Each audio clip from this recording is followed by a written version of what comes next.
For over 40 years, nearly 150,000 customers and over 30,000 channel partners spanning the globe have trusted ArcServe to strengthen their data resilience, recover lost assets, and ensure business continuity.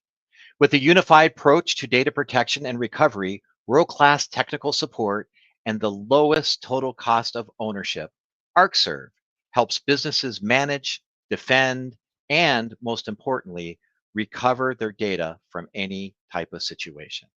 Hello, everyone. My name is Sean Massey, and I'm the America's VP of Sales for ArcServe.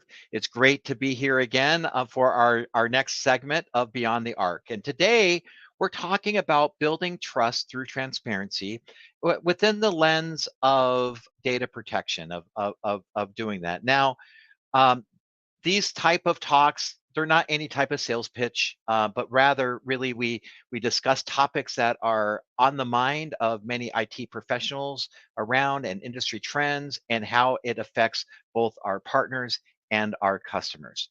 So let's go ahead and jump right into it. So when we think about data protection, we think about our customers, and certainly our partners are in the trenches in that sense, right? Um, of course, trust is paramount, right? So trust is paramount from the partner to the customer, from the customer to the partner, as well as trust is paramount from the partner to the vendor, right? So folks like ArcServe in particular.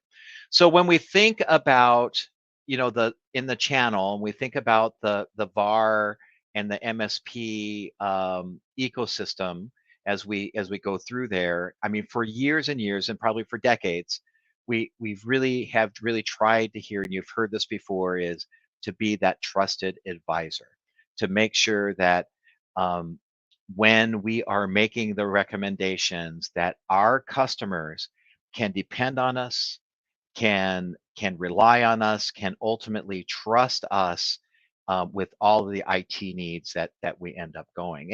And that is not any different with data protection either, right? So when we think about it, and actually it's even more crucial for data protection, because there was a point in time, and I would say, going back 10 to 15 years ago in particular, where really the disasters that we encountered, certainly the most common one was the oops kind of disaster.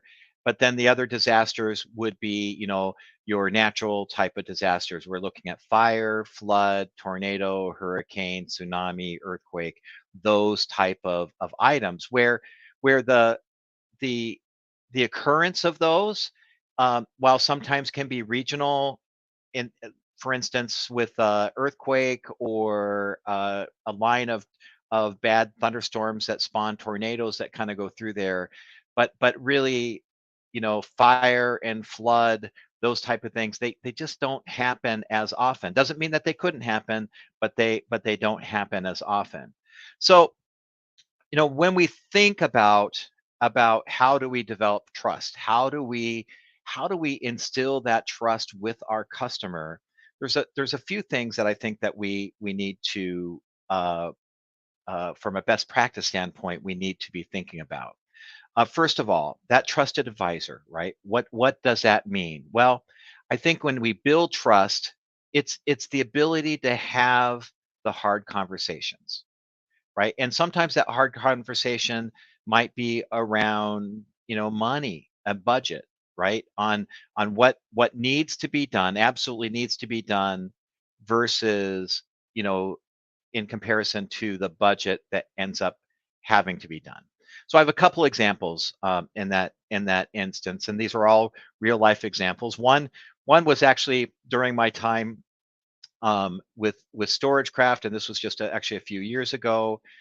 We had a potential customer that wanted to use one of our products, and they wanted to use one of our products in an area that was not part of the use case scenario. And at the time, I was over our sales engineer community, and I was, having a one-on-one with one of my sales engineers, and really my coaching to that sales engineer is to go to that customer and say, listen, we we don't think this is going to work for you.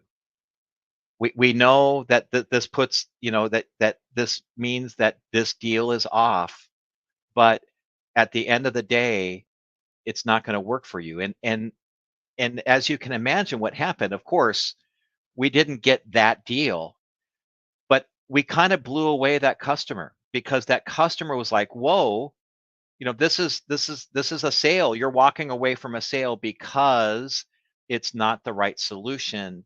And we build what I would call relationship capital, with that customer, who then said to the sales engineer, "Listen, thank you. Thank you so very much in doing that, because you've just saved me a lot of time and you saved me money and a lot of grief, right? Because if you're saying it's not going to work and we can make that change now, I can find something that will." And and lo and behold, don't don't fear, you've built my trust. I'll be coming back to you again for something else. And that is absolutely true. So we certainly build trust by our actions, and we build trust by always keeping keeping our customers top needs in mind. Now, another story is really kind of goes way back, almost feels like another lifetime ago, but a long time ago.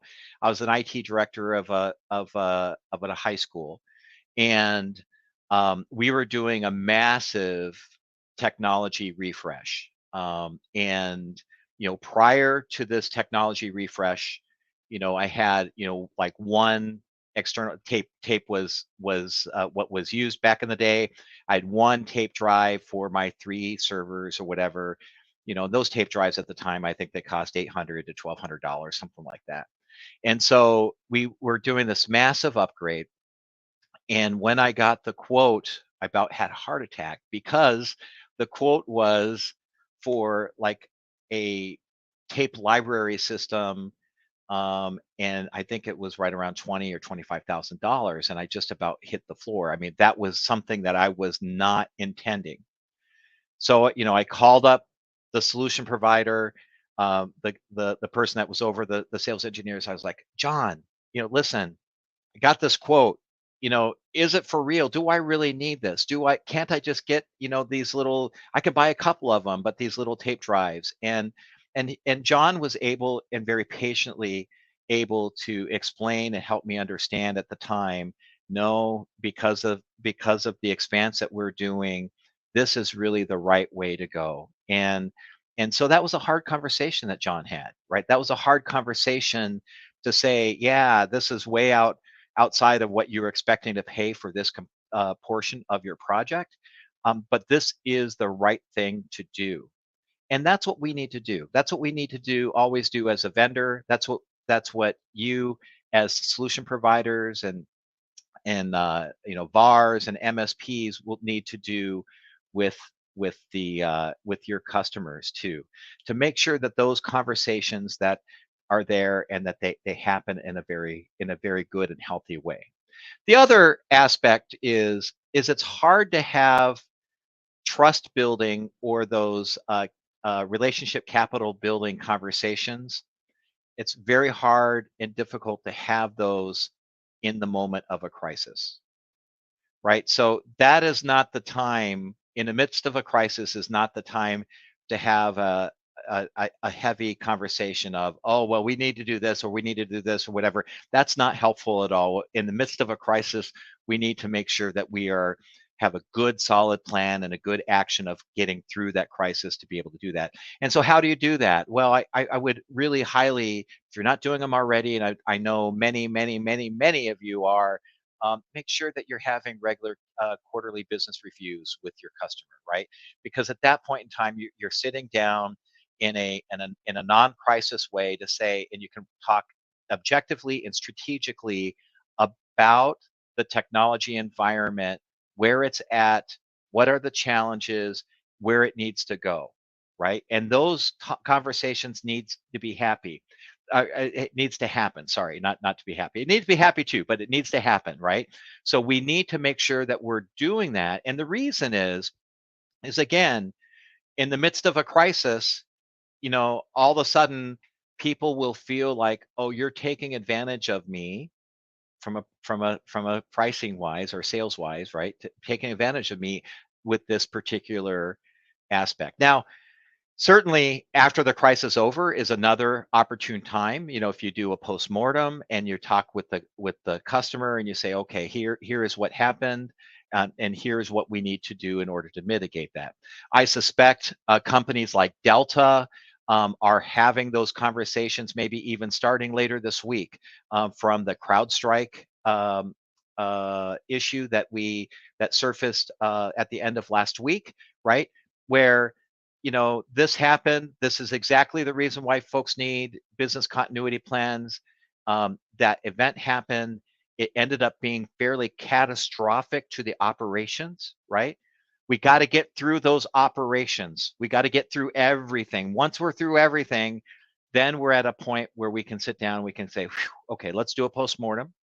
Let's see what we're able to do. How do we best mitigate this in the event that a software update from a program or software package that we use updates that brings down these systems, right?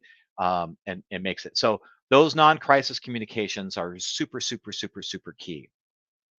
And then the other piece is we need to make sure that we're building the case of risk, right? So within again, the data protection lens, we're not scaring people just to scare them, but we're making sure that everyone is aware of the risk and that we are taking all the steps that we need to in order to mitigate that risk, right? So, I have a story that I tell often, and I call it the ode to the well-intentioned IT manager.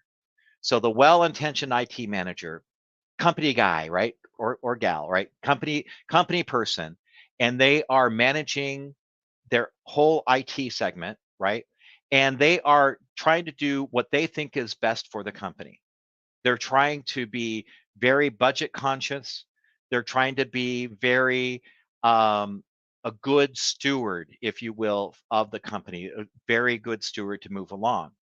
Well, sometimes they can lose sight of risk in the process of that. So, for instance, I had a person who it is now deceased, but a person I was good friends with, happened to be an IT director of a larger organization, and they had, and back in the day, they were HP MSA, they were little SAN appliances that they run, and they were running these SANs, these MSAs, and I'm going to go a little geek on you for a second, but they only had one controller, which means that controller obviously is a very important process. If that controller goes down, the SAN is down, right? So a week before a very important event that was happening in that organization, that they have every year, they lost one of these storage area networks. They lost one of these SANs, and it brought the whole organization down to its knees, right? And it happened to also be out of warranty. And so getting replacement part, getting a new controller, they ran into a lot of different type of challenges there.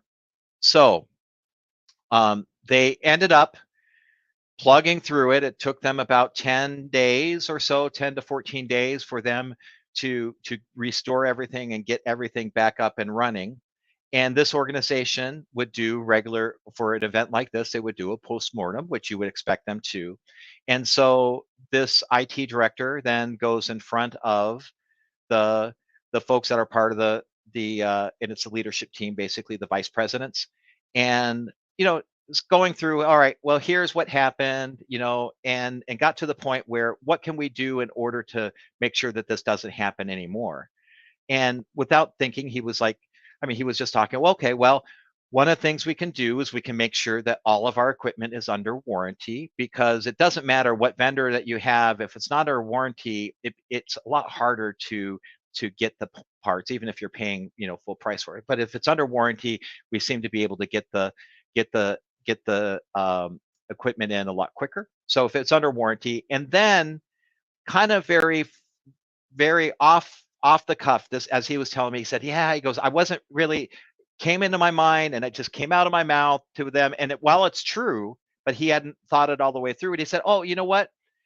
This HP MSA has the capability of having two controllers, and those controllers can be active, meaning that if you lose one controller, the storage stays up. But if you only have one, it goes down. And he goes, so we can actually consider adding another controller to these. So a very astute vice president, she asked him, well, why didn't you have two controllers in to begin with? And then his response immediately was, well, we didn't have the budget. And her response back to him was, you never made us aware of the risk, right? So that is a little long story for that, but that is really the key, is we need to make sure that we are building that case of risk, and not scaring people to scare people, but actually giving that whole reality, because that event cost that organization a lot more money than if they would have purchased, for both of their MSA units, if they would have purchased, a two controllers for each one of them, right? So we want to make sure that we are doing that. And then honesty and transparency, own your own stuff. And I'm going to tell you a little bit of an embarrassing story. Now I'm going to set the stage. I had a customer, this is when I was working for a solution provider. I had a customer that was a small credit union, and the time frame of this was really just right after the Great Recession. So it was like maybe 2008, 2009, right around there. And really the whole finance vertical was really getting squeezed, from budgets and revenue and everything. And so generally speaking, this credit union was on a 5-year plan for refresh of their equipment. Generally speaking, I think that's fine as long as folks have warranty over the 5 years. But when the recession hit and they didn't have the money, they were having to go beyond 5 years, which was a little bit hard. So what happened is, and this was in a time that actually tape was really more of the commonplace, their tape drive went kaput. And so to actually get them up and going, I actually went out and actually installed Shadow Protect. At that time it was StorageCraft, but ArcServe Shadow Protect on their machines, and then was sending it off to a USB drive, and then I was replicating that over to their secondary location, so then that they would have an offsite piece on that. So that was for us to take a couple deep breaths, and so we would be able to address it holistically, opposed to just knee jerk and say, oh, your tape drive went, we need to get another tape drive in, and be able to do that. And so as we were doing that, they didn't have the money, so it looked like it was going to be a little bit longer term. So what I ended up doing was working with them. We wanted to not have just a USB drive as their main backup destination. So the idea then was I was going to buy they were going to buy hard drives. I would expand, put in hard drives, and then use that hard drive in order to be the target, right? To be able to do that. And I came out to do it. And actually, in theory, I should have been in and out of there maybe about 10 minutes. Saw the credit union president as I was coming through, and I said, hello, Pat. Said, I'm only going to be here, maybe 10, 15 minutes at the max. No worries. We're not going to have any downtime. It's just I'm just kind of moving and making some changes with the backups. And famous last words, right? And so what ended up happening is I had put in these disks into their server chassis, and then I went into the array configuration utility within Windows, and then the server blue screened. And not only did it blue screen, which took them down, but when it came back up, it lost all the array configuration, so it didn't know how to boot up to the disks. Okay, so now this is where I'm coming to this point, honesty and transparency. I had a oops moment. Now, I could have just kept my head down and trying to bring them back up right as quickly as possible, whatever. Yeah, obviously, I want to be able to do that. But it was important for me just to take a breath, go and have a conversation with the bank, with the credit union president, which I did. Actually asked him, the backups were there, so I'd taken a backup before I'd started all that. That was a good thing. Asked them if there was any files that they needed in order to get through this whole event, and told them that I anticipated everything to be up within an hour. And sure enough, that's what we ended up doing. But it's important in the midst of it. We always think, oh, I can fix this real quick, then I'll go talk to him, or I'm going to do this. In in the in light, when we think about expectations, if somebody doesn't set an expectation, doesn't mean, if an expectation isn't set, doesn't mean that an expectation isn't presumed by the customer. So it's really important to make sure that we're taking in being honest and transparent, and really coming out in a very open manner to that, to be able to do that.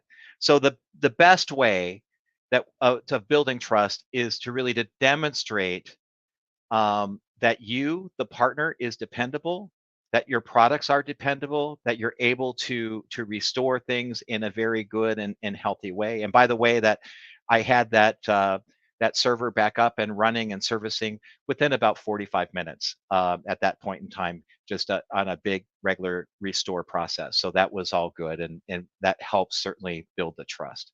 So as we look at this, as we look at building trust, as we look at talking about data protection, you know, just following, and I'll just highlight these moments again. Have the hard conversations when when you need to have them. Have regular non-crisis communications like quarterly business reviews, right? Make sure that you're building the case of risk, even though that things might be outside of their initial budget, but if you build the case of risk, then that becomes really more of a business decision opposed to it relying on just a one person. And be honest and transparent in all of your dealing, especially in the oops moments. And then, make sure, and while I didn't call this out directly, but I built a safety net in for myself. Make sure that we try to have safety nets when we did, and that in the case of that credit union, I had taken a backup before I had done anything. So incorporating all of these really go a long way in building trust and transparency within the data protection realm. Certainly, hope your business keeps excelling the way that it's excelling. Um, Remember, protect what's priceless, and that data resilience doesn't just happen. Thank you, everyone, for coming. We'll see you next time.